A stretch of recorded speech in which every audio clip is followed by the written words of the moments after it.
The helicopter blades cut through the mountain air like a knife through silence, casting shadows across the endless expanse of pine and granite below.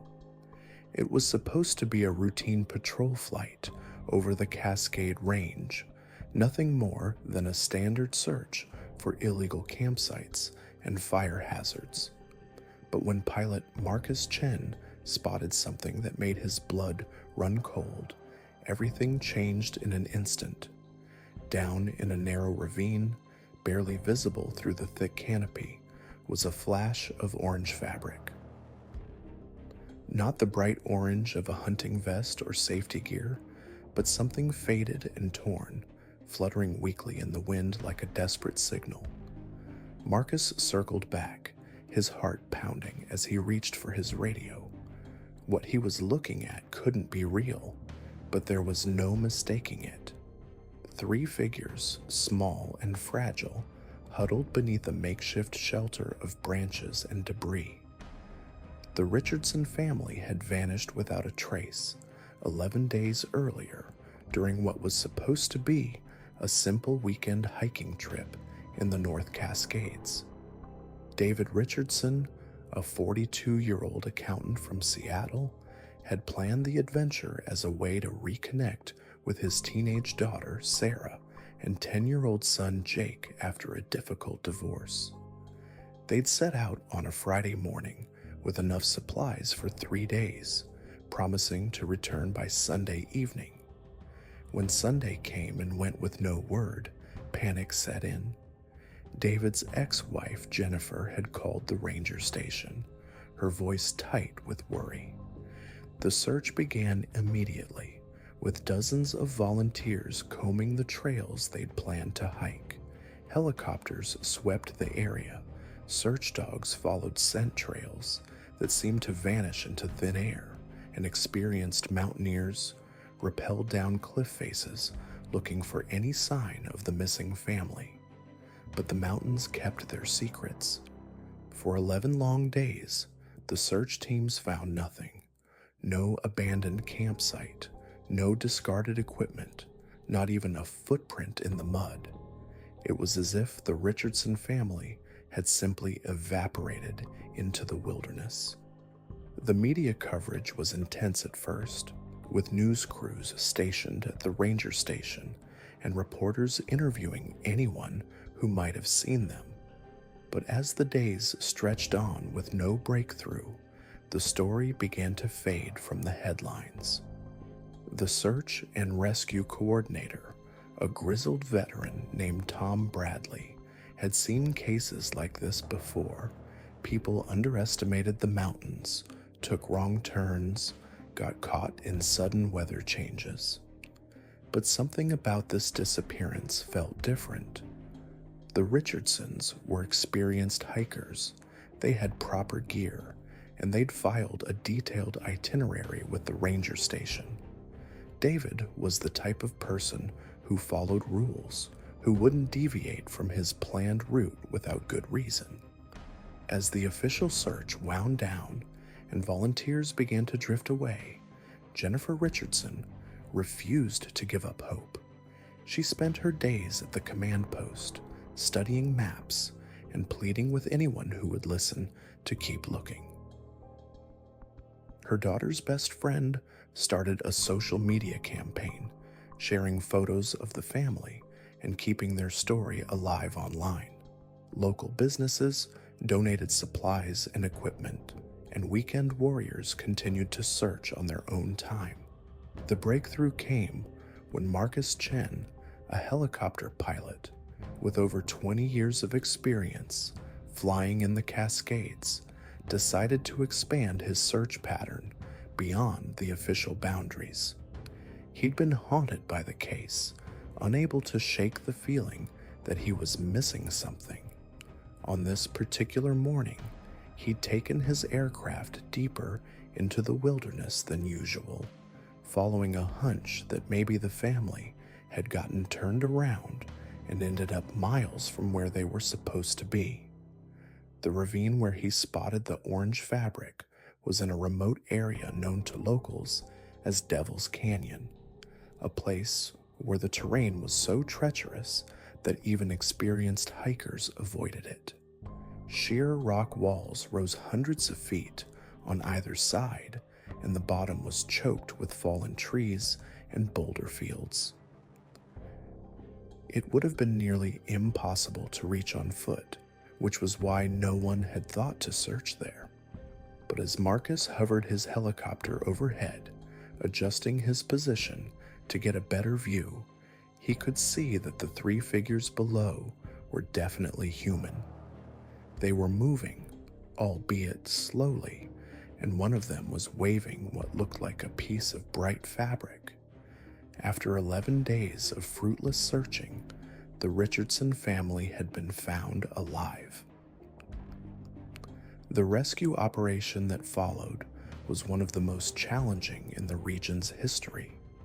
The terrain was too dangerous for a helicopter landing, and the walls of the ravine were too steep for a standard rope rescue. A specialized team had to be assembled, with equipment airlifted in from Seattle and expert climbers brought in from as far away as Colorado. As the rescue team prepared their equipment, Marcus maintained his position overhead, keeping visual contact with the family and relaying their condition to the command post. From his vantage point, he could see that they had constructed a crude shelter using branches and what appeared to be a tarp. One of the figures, presumably David, was clearly injured, moving with difficulty and staying close to the shelter. The two smaller figures, Sarah and Jake, seemed to be in better condition, but were obviously weak and exhausted. The first rescuer to reach them was a paramedic named Lisa Santos, who rappelled down the cliff face with medical supplies and emergency food. What she found at the bottom of the ravine was a family that had survived against impossible odds through ingenuity, determination, and sheer willpower.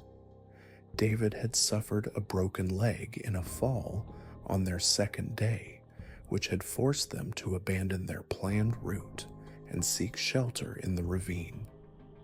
Sarah had stepped up to help care for her younger brother, rationing their limited food supplies and collecting rainwater in their cooking pots.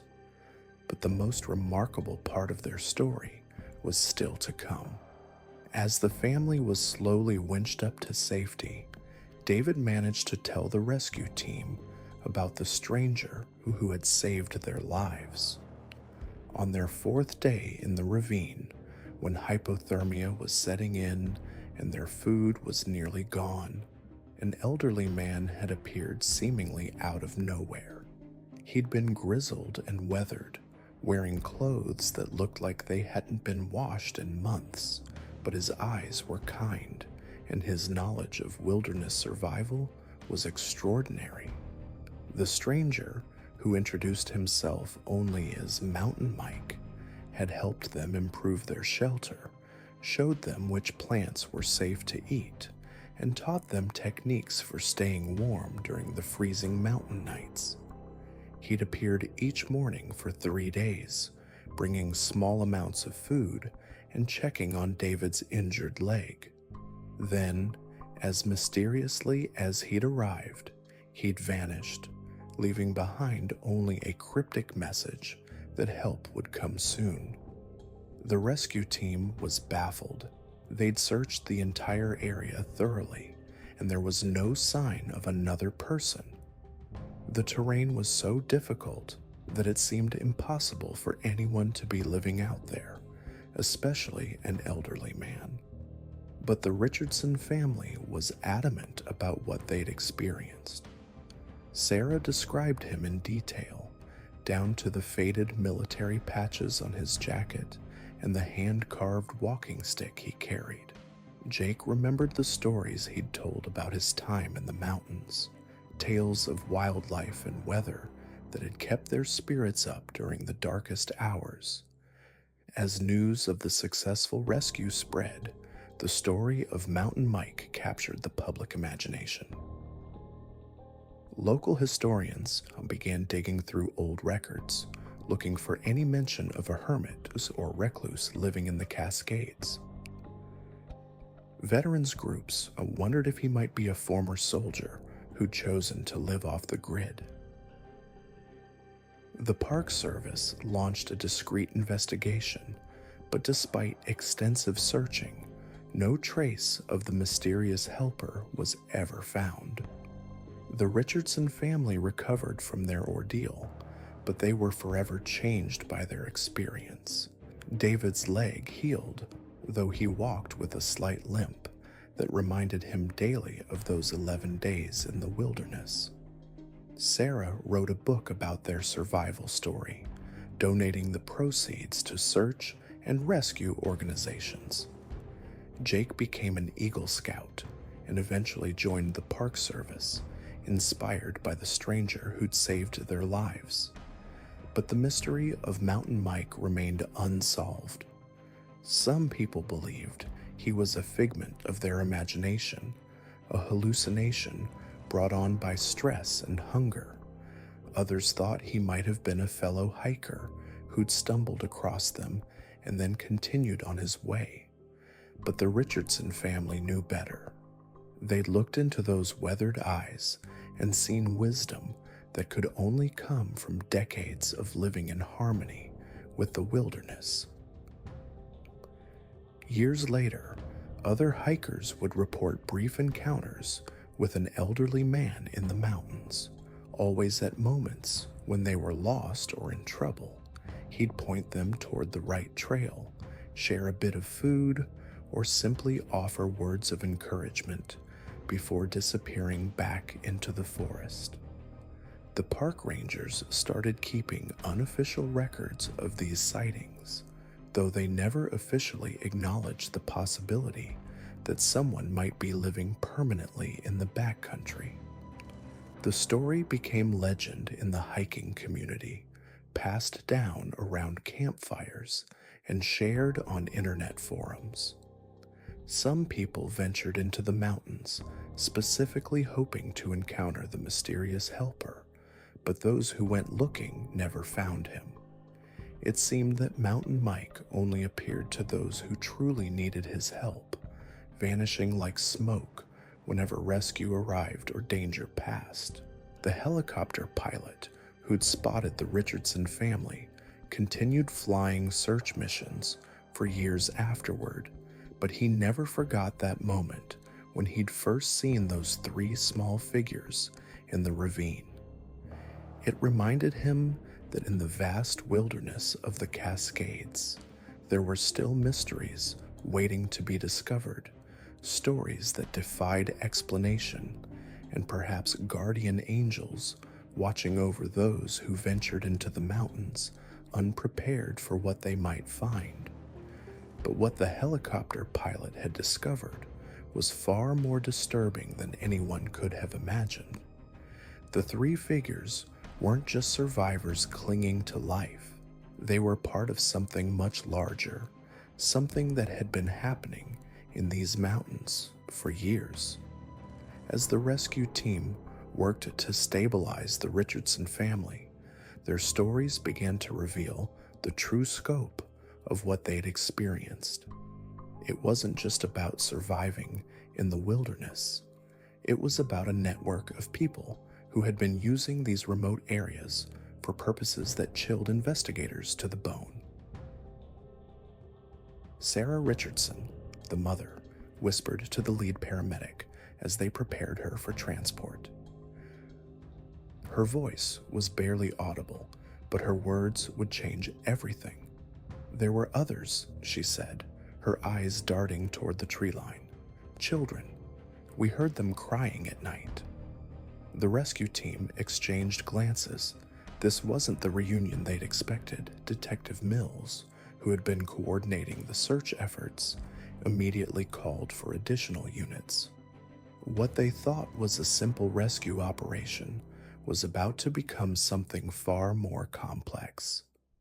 As the helicopter lifted off with the Richardson family, search teams began combing the area more thoroughly.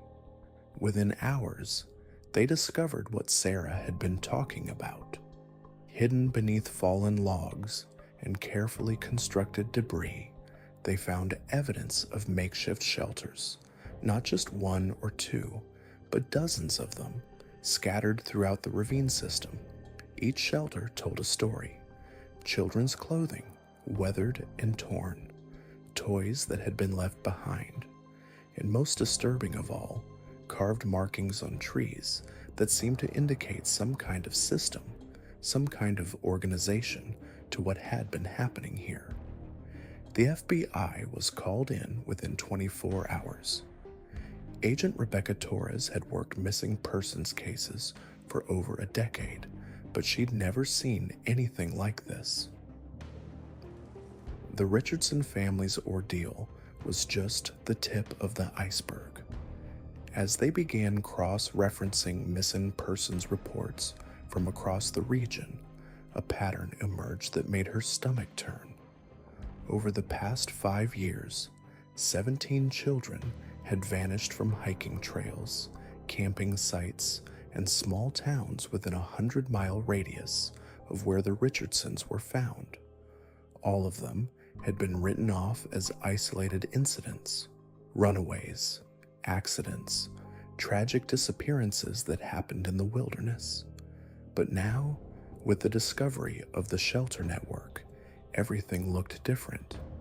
This wasn't random. This was systematic, and it had been happening right under their noses for years. The Richardson family was taken to a secure medical facility where they could recover and be debriefed.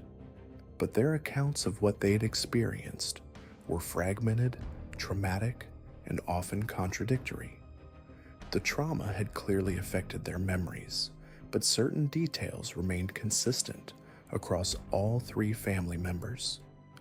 They spoke of being moved from location to location, of seeing other people, other families, who seemed to be in similar situations, of a man who called himself the coordinator, who seemed to be running some kind of operation from deep within the mountain wilderness. But perhaps most chilling was their description of what they called the auctions. Events where people would be brought to clearing in the woods and decisions would be made about their fate. The Richardsons had been scheduled for one of these auctions when they managed to escape. Dr. Patricia Weiss, the trauma specialist working with the family, had seen her share of disturbing cases. But the Richardson family's accounts painted a picture of something that seemed almost impossible to believe: a human trafficking operation that had been using the vast wilderness areas of the North Cascades as its base of operations. "They're not just surviving out there," she told Agent Torres during one of their briefings. "They're organized. They have infrastructure. They've been doing this for years, and they've gotten very good at it." The investigation expanded rapidly. Satellite imagery was analyzed, looking for patterns of movement or signs of human activity in remote areas. Search teams were dispatched to every location the Richardson family had mentioned, and slowly, piece by piece, the full scope of what had been happening began to emerge. The operation wasn't just local. It stretched across state lines, involving multiple groups who had found ways to exploit the vast wilderness areas of the Pacific Northwest. They preyed on hikers, campers, and anyone else who ventured into remote areas alone or in small groups. But they'd made a mistake with the Richardson family. They had underestimated their resourcefulness, their determination to survive, and their ability to remember details that would eventually lead to their downfall. As the investigation continued, more victims were found, some alive, hidden in remote locations. Others weren't so fortunate. The discovery of burial sites deep in the wilderness confirmed everyone's worst fears about what had been happening to those who didn't survive. The Richardson family's 11-day ordeal had exposed something that law enforcement officials later called one of the most sophisticated criminal networks they'd ever encountered. But it had also shown the incredible resilience of the human spirit and the power of never giving up hope. Mountain Mike, the mysterious figure who had helped the family survive, was eventually identified as Robert Mitchell, a former park ranger who had been living off the grid for years. He'd been tracking the criminal network, trying to help victims when he could, but unable to take on the entire operation alone. His appearance to help the Richardson family wasn't supernatural or coincidental. He'd been watching the area, knew the patterns of the criminals, and had been waiting for the right moment to intervene. His knowledge of the wilderness and his determination to help others had made him a guardian angel in the truest sense. The investigation that followed would take months to complete. Dozens of people were arrested across multiple states. The network was dismantled piece by piece, with each arrest leading to more information about how the operation had functioned. But for the Richardson family, the most important outcome was simpler. They were alive. They were together. And they had survived something that would have broken many people. Their story became a testament to the power of family, the importance of never giving up, and the reality that sometimes help comes from the most unexpected places. The helicopter pilot who had spotted them during that routine patrol never forgot what he'd seen. 3 small figures in a vast wilderness, clinging to life and to each other. His decision to investigate that unusual sight had not only saved 3 lives, but had exposed a criminal network that had been operating in the shadows for years. The North Cascades returned to their natural quiet, but they would never be the same. The Richardson family's story had changed everything, proving that even in the most remote and dangerous places, hope could survive, and sometimes justice could prevail. The investigation into the trafficking network was far from over. While the rescue of the family and the discovery of Mountain Mike's true identity had provided some answers, law enforcement soon realized they were dealing with something much larger and more sinister than initially suspected. Detective Martinez received a call from the FBI field office in Seattle. Agent Rebecca Torres had been monitoring communications intercepts related to organized crime in the Pacific Northwest. The mention of the North Cascades operation had triggered multiple alerts across their database. "Detective Martinez, we need to talk," Torres said, her voice carrying the weight of urgent concern. "What you uncovered up there isn't an isolated incident. We've been tracking similar operations across 7 states. The scope of the criminal enterprise began to unfold during a joint task force meeting held in a secure conference room at the federal building." Torres spread out maps, photographs, and case files across the table. Red pins marked locations from Montana to Northern California, each representing a site where missing persons cases shared disturbing similarities. Remote wilderness areas, abandoned structures, and patterns of disappearances that had been dismissed as tragic accidents or runaways. "The network operates like a sophisticated supply chain," Torres explained, pointing to interconnected lines drawn between locations. "They target vulnerable individuals, families hiking in remote areas, people who won't be missed immediately. The wilderness provides perfect cover for their operations."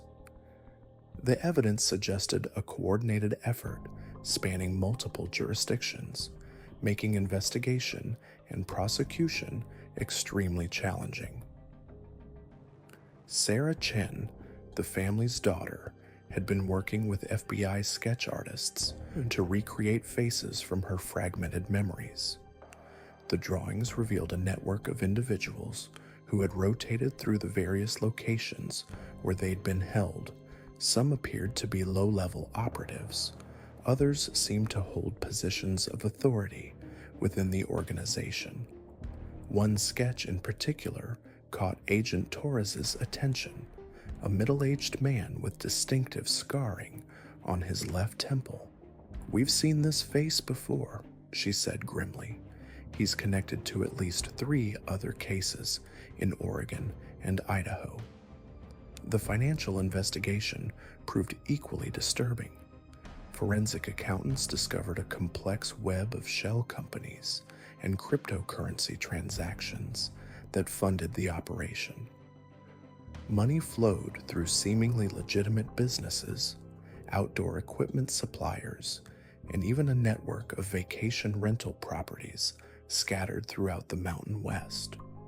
The operation generated revenue through multiple criminal enterprises, with human trafficking being just one component of a larger criminal syndicate. Robert Mitchell, the man known as Mountain Mike, agreed to cooperate fully with the investigation. During lengthy debriefing sessions, he provided crucial intelligence about the network's structure and operations. "They call themselves the Wilderness Collective," Mitchell explained, his weathered hands shaking as he recounted details. "They recruit people who know the backcountry, former military, Park Service employees who've lost their jobs, anyone with survival skills, and no strong ties to conventional society." The recruitment process was methodical and predatory. The network targeted individuals facing financial hardship, legal troubles, or social isolation. They offered a sense of purpose and belonging, gradually involving recruits in increasingly illegal activities. By the time most realized the true nature of the operation, they were too deeply implicated to escape easily. Mitchell described a hierarchical structure with multiple cells operating independently. "Most of us never knew the full scope," he said. "We were given specific assignments, but told only what we needed to know. The people at the top, they stayed invisible, communicated through intermediaries and coded messages." This compartmentalized approach made the network resilient to law enforcement infiltration and prosecution. The investigation revealed disturbing details about the victims' experiences. Many were held for months or even years, moved between locations to avoid detection. Some were forced to participate in illegal activities. Others were used as leverage against family members. The psychological manipulation was systematic and brutal, designed to break down resistance and create dependency on their captors. Dr. Jennifer Walsh, a trauma specialist brought in to evaluate the rescued family, explained the long-term impacts of their ordeal. "What they experienced goes beyond simple captivity," she said during a briefing with investigators. "The constant uncertainty, the isolation, the manipulation, it creates complex trauma that can take years to heal.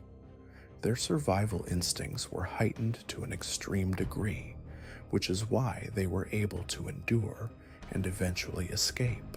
The family's recovery process became a crucial component of the ongoing investigation. As they worked through their trauma in therapy, new memories and details emerged that provided additional leads. The son remembered overhearing conversations about shipments and deliveries to locations he couldn't identify.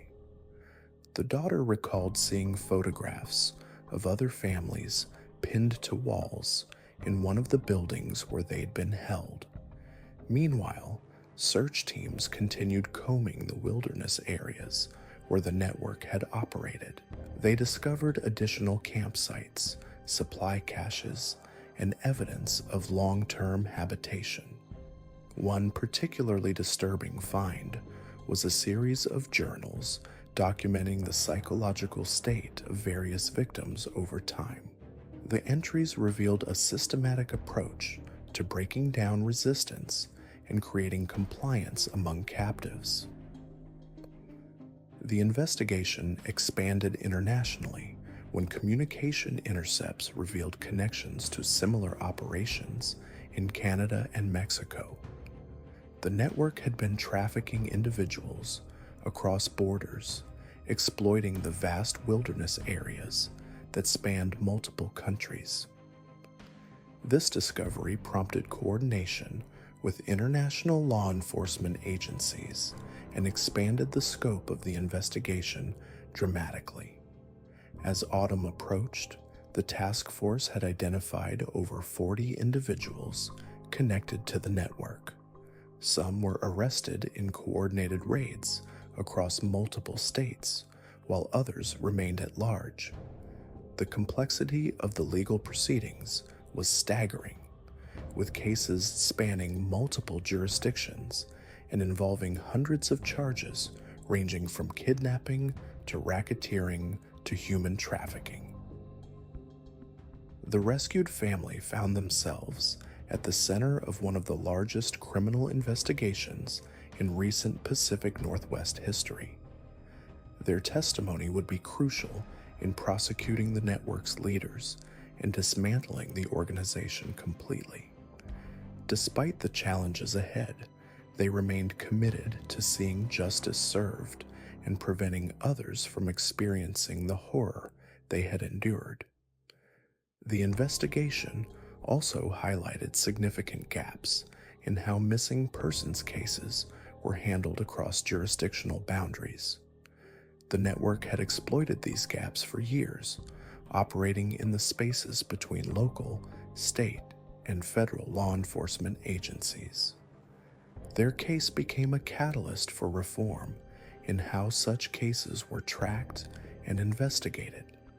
As the full scope of the Wilderness Collective's operations became clear, investigators realized they were confronting something unprecedented in modern American criminal history. The network had operated for over a decade, claiming hundreds of victims and generating millions in illegal revenue.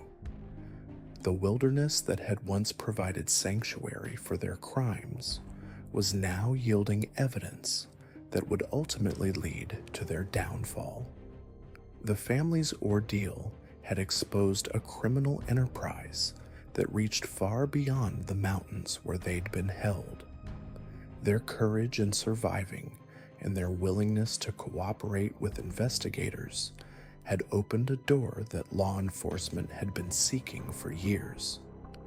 The investigation continued, driven by the determination to rescue other victims and ensure that the wilderness would never again provide cover for such systematic cruelty.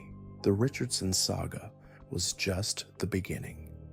Over the next 18 months, the investigation that began with a helicopter pilot's keen eye would expand into something far more sprawling and sinister than anyone in law enforcement had imagined. What they discovered wasn't just one criminal network, but an entire underground ecosystem that had been operating in the shadows for decades. The breakthrough came when forensic analysts, working through Robert Mitchell's extensive records, found something that made their blood run cold. Hidden in a hollowed-out section of his cabin wall, investigators discovered a collection of detailed maps spanning 7 western states. These weren't hiking maps or trail guides. They were operational charts, meticulously marked with symbols, dates, and coordinates that told the story of a criminal enterprise that dwarfed anything they'd previously uncovered. Each map was color-coded and annotated with a precision that spoke to years of careful planning. Red dots marked what appeared to be collection points. Blue squares indicated temporary holding facilities. Green triangles showed what the coded legend described as processing centers. And black X's, scattered across remote wilderness areas, marked locations that investigators could only guess at with growing dread. The scale was breathtaking. The network stretched from the Canadian border down through Oregon, Washington, Idaho, Montana, Wyoming, Colorado, and into Northern California. Hundreds of locations, all connected by a web of back roads, hiking trails, and waterways that avoided major population centers and law enforcement checkpoints. But it was the dates that truly shocked investigators. The earliest entries on Mitchell's maps went back more than 30 years. This wasn't a recent operation that had somehow escaped detection. This was a criminal enterprise that had been growing and evolving for decades, passing down knowledge and territory through generations of participants. Detective Sarah Chen, now leading the expanded task force, spent sleepless nights trying to comprehend the implications. "We're not just dealing with human trafficking," she told her team during a late-night briefing. "We're looking at what might be the most sophisticated criminal network in American history. These people have been perfecting their methods for 3 decades." The evidence suggested a hierarchical structure that operated almost like a corporation. At the top were what the coded documents referred to as coordinators, individuals who managed large territories and reported to even higher authorities whose identities remained hidden. Below them were facilitators, people like Mitchell who handled day-to-day operations and maintained the physical infrastructure. At the bottom were collectors, the ones who actually acquired victims and moved them through the system. What made the network particularly insidious was how it had adapted to changing times and technologies. Early entries in Mitchell's records showed a more primitive operation, focused primarily on runaway teenagers and transient populations who wouldn't be immediately missed. But as the years progressed, the network had evolved to exploit modern communication systems, social media, and even legitimate businesses as fronts for their activities. The investigation revealed that the network had infiltrated camping outfitters, wilderness guide services, youth programs, and even some law enforcement agencies. They had people positioned throughout the system, from park rangers who could redirect search efforts to emergency dispatchers who could delay response times. The level of institutional corruption was staggering. As federal agents began following the leads from Mitchell's maps, they discovered that many of the marked locations were still active. A seemingly abandoned mining camp in Montana yielded evidence of recent occupation and signs that multiple people had been held there against their will. A remote cabin in Idaho contained supplies, restraints, and documentation suggesting it had been used as recently as the previous month. Each discovery brought new horrors to light. The network wasn't just trafficking people for labor or sexual exploitation. They were running what could only be described as a human marketplace where victims were categorized, processed, and distributed according to the specific demands of their clientele. Children were separated from adults. Families were deliberately broken up. People were treated as nothing more than commodities to be bought, sold, and disposed of. The psychological warfare employed by the network was equally sophisticated.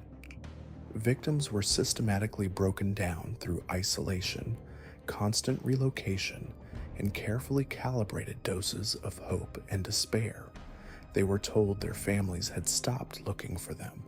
They were moved so frequently that they lost all sense of location and direction. They were given new identities and false histories, gradually losing connection to their former lives. Many victims were convinced that they were complicit in their own captivity, that they had somehow chosen this life or deserved what was happening to them. The network's handlers were experts at psychological manipulation, using techniques that would have impressed Cold War interrogators. They created a twisted form of Stockholm Syndrome, where victims became dependent on their captors for survival and even basic human contact. The financial structure of the network was equally impressive in its complexity. Money flowed through dozens of shell companies, cryptocurrency accounts, and offshore banking systems. They had accountants, lawyers, and financial advisors who helped them launder profits and invest in legitimate businesses. The network generated hundreds of millions of dollars annually, making it one of the most profitable criminal enterprises in the world. But perhaps the most chilling discovery was the network's long-term planning. Documents found in various locations suggested they weren't just reacting to opportunities as they arose. They were actively creating those opportunities, manipulating social conditions and even government policies to increase the supply of vulnerable people they could exploit. They had people monitoring child welfare systems, immigration courts, and homeless shelters. They tracked economic downturns and natural disasters, positioning themselves to take advantage of the chaos and desperation that followed. They had even infiltrated some charitable organizations, using them as recruitment tools and sources of information about potential victims. The network's reach extended far beyond the United States. Investigators found evidence of connections to similar operations in Canada, Mexico, and even Europe. They were part of a global underground economy that treated human beings as the ultimate renewable resource, to be harvested, processed, and consumed without regard for their humanity. As the investigation deepened, it became clear that the Richardson family's rescue had been more than just a lucky break. It had been a crack in a dam that was now bursting, releasing decades of suppressed evidence and testimony. Other survivors began coming forward, people who had escaped the network years or even decades earlier, but had been too traumatized or afraid to speak. Their stories painted a picture of systematic brutality that challenged everything investigators thought they knew about organized crime. This wasn't just about money or power. There was an ideological component to the network's operations, a belief system that dehumanized victims and justified their treatment as necessary for some greater purpose. Some survivors spoke of indoctrination sessions where they were told they were serving a higher cause, that their sacrifice was helping to build a better world. Others described elaborate ceremonies and rituals that seemed designed to break down their sense of individual identity and replace it with complete submission to the network's authority. The psychological profiles of network members revealed a disturbing pattern. Many had been victims themselves at some point, gradually recruited and promoted through the ranks as they proved their loyalty and effectiveness. It was a self-perpetuating system that created its own supply of dedicated personnel, people who had been so thoroughly broken and rebuilt that they genuinely believed in the network's mission. The investigation also revealed the network's sophisticated intelligence capabilities. They had detailed files on law enforcement personnel, politicians, journalists, and activists who might pose a threat to their operations. They monitored communications, tracked movements, and even had agents infiltrate organizations that might investigate them. When the Richardson family was rescued, the network had immediately begun damage control operations. They moved personnel, destroyed evidence, and activated sleeper agents who had been positioned years earlier. But the investigation had moved too quickly and cast too wide a net for them to contain the damage. As federal agents worked to roll up the network, they discovered that its tentacles reached into the highest levels of society. Wealthy individuals, prominent politicians, and even some celebrities were found to be clients or protectors of the network. The investigation had to be handled with extreme care to avoid tipping off targets who had the resources and connections to disappear or destroy evidence. The legal challenges were equally complex. Many of the network's activities had been carefully structured to exploit loopholes in federal and state laws. They operated across jurisdictions in ways that made prosecution difficult. They had lawyers who specialized in creating legal shields and fallback positions that would protect the network's leadership even if lower-level operatives were caught. The network had also invested heavily in technology, using encrypted communications, advanced surveillance equipment, and even artificial intelligence to optimize their operations. They had programmers and engineers who developed custom software for tracking victims, managing logistics, and analyzing market demand. But perhaps most disturbing was the network's long-term strategic planning. Documents suggested they were working to expand their operations into new areas, including organ harvesting, genetic experimentation, and even more exotic forms of exploitation. They saw themselves as pioneers in a new form of human commerce, limited only by their imagination and the constraints of law enforcement. The investigation revealed that the network had been studying law enforcement techniques and adapting their methods accordingly. They knew how searches were conducted, how evidence was collected, and how prosecutions were built.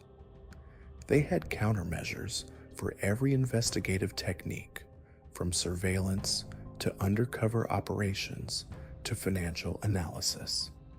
They had even developed their own intelligence network within law enforcement, recruiting officers and agents who could provide early warning of investigations and help steer them away from sensitive targets.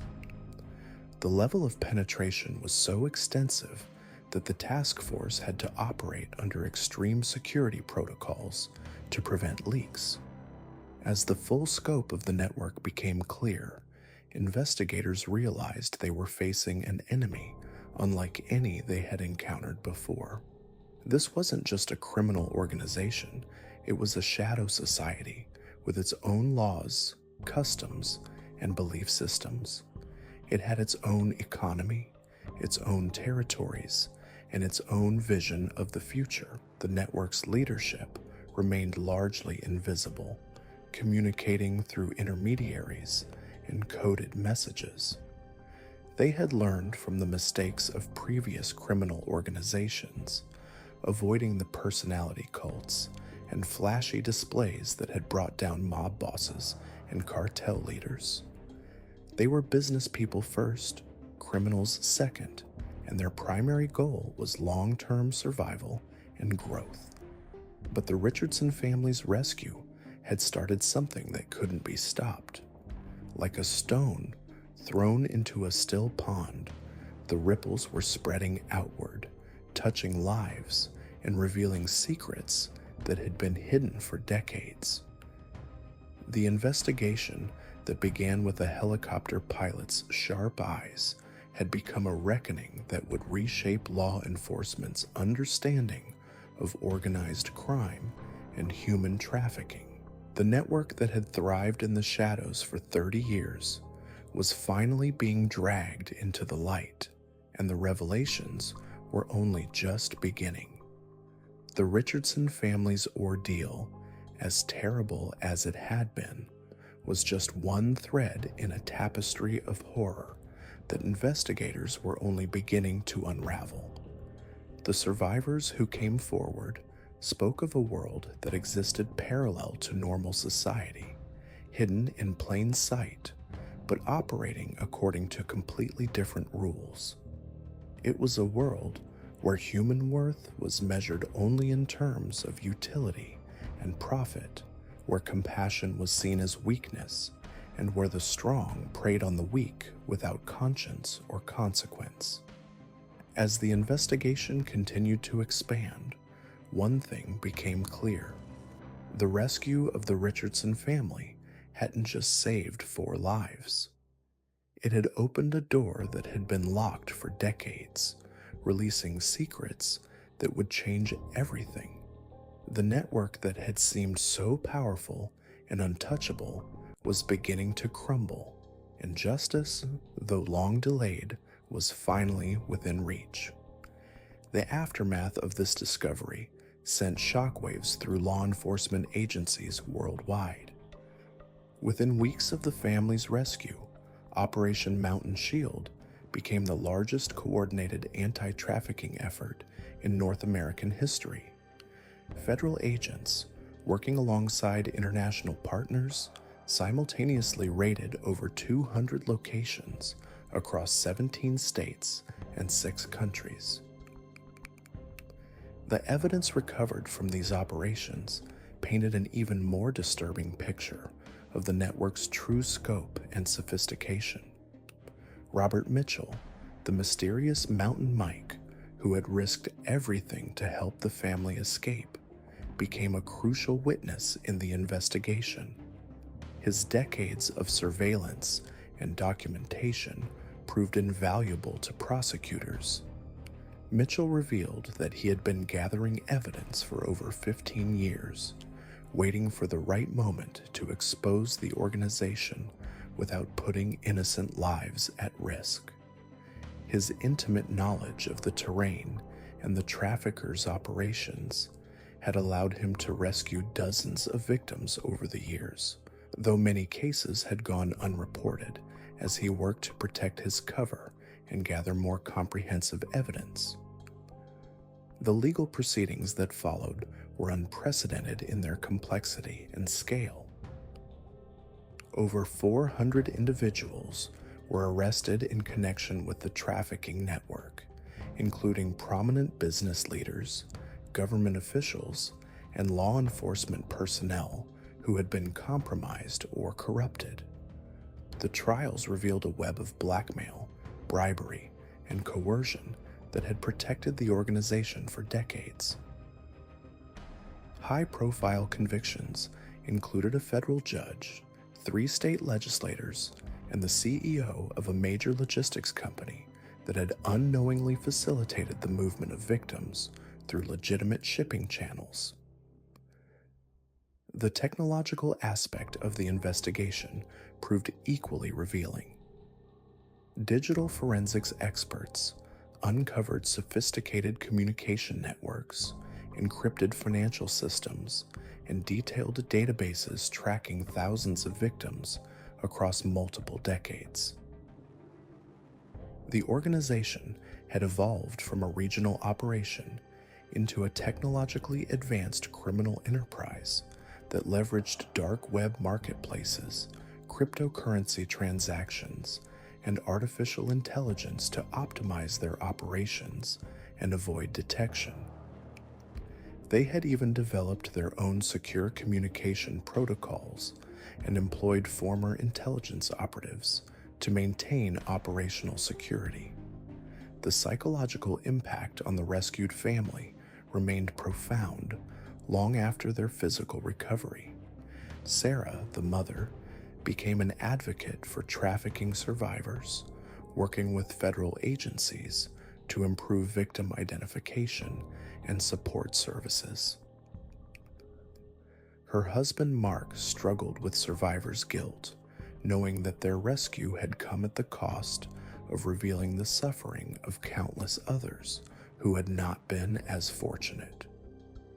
Their children required extensive therapy to process their ordeal, but their detailed recollections of the underground facilities and the people they encountered provided investigators with crucial leads that helped locate and rescue additional victims.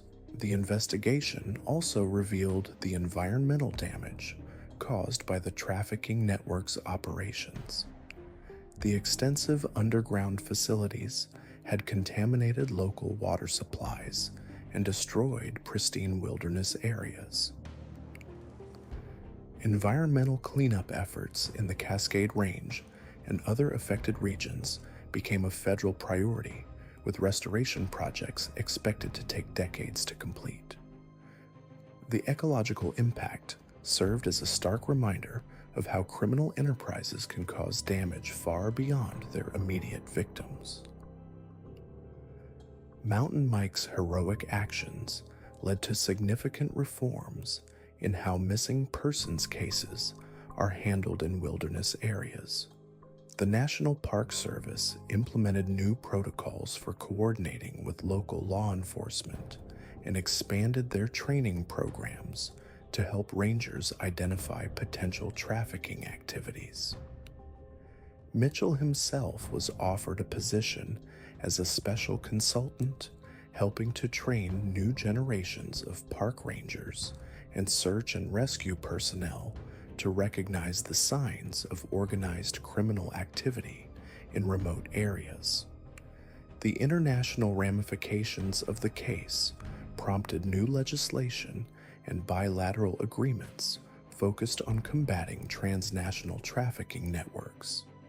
The evidence of the organization's global reach led to the establishment of new task forces in Europe, Asia, and South America, where similar operations were discovered and dismantled.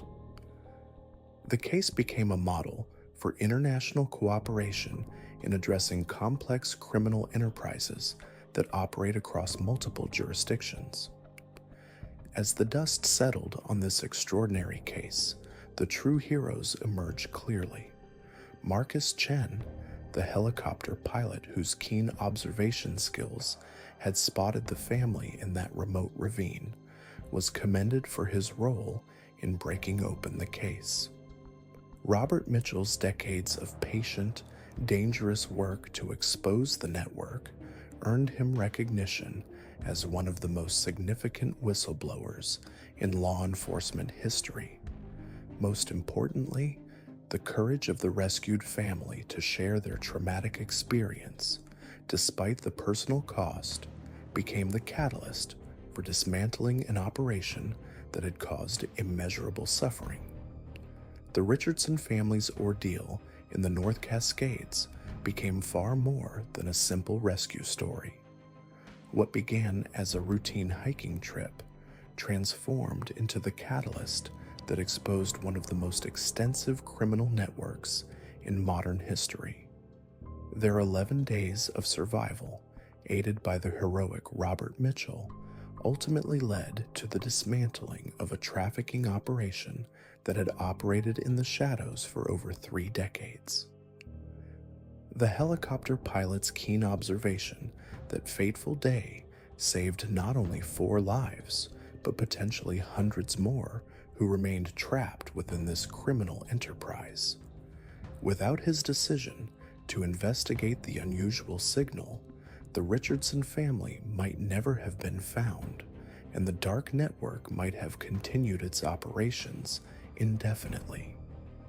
Robert Mitchell's transformation from a respected park ranger to a guardian of the wilderness demonstrates the profound impact one person can have when driven by purpose and moral conviction. His years of solitary vigilance in those remote mountains, gathering evidence and protecting vulnerable individuals, exemplify the quiet heroism that often goes unrecognized.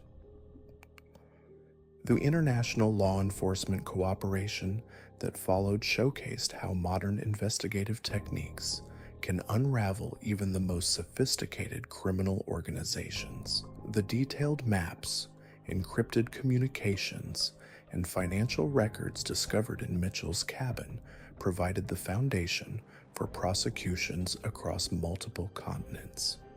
Today, the Richardson family has returned to their normal lives, forever changed by their experience, but strengthened by their survival. They've become advocates for wilderness safety and have established a foundation supporting victims of trafficking. The North Cascades remain as beautiful and challenging as ever, but now they're better monitored, with improved communication systems and enhanced ranger patrols. This extraordinary story reminds us that even in our interconnected world, vast wilderness areas can harbor both incredible danger and unexpected salvation.